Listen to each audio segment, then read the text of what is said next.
دا مې لومړی اختر و. هو لومړی اختر و چې بې خونده را باندې تېر سو. ولې به نه و بې خونده؟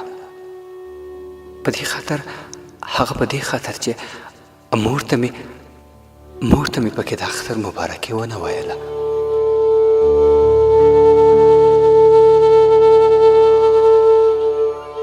نه رښتیا تر لمانځه وروسته له پلاره سره تر مبارکۍ وروسته سیده مې د مور خواته ولاړم. هو سیده د مور خواته ولاړم. د اختر مبارکي مې ورکړه. خو ماته یې ونه ویل چې ستا دې هم مبارک شي.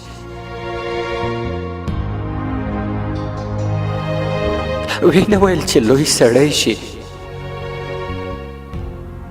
بیا مې ورته مبارکي ورکړه.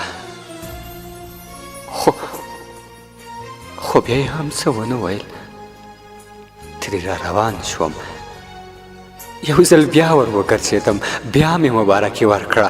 دا ځل په تمه وم. بیا هم غلې پاتې شوه. هو دا ځل بیا هم غلې پاتې شوه. ټک ټک مې ورته وکړ. خو لکه چې ټک ټک یې هم وانه اورېد. خو مبارکي یې رانه کړه. څنګه به یې راکړې وای؟ هو څنګه به یې راکړې وای؟ زما غږ یې نه اورېده. هغه د تور خاور لاندې وه. مور مې نه وه، مور مې مړه وه.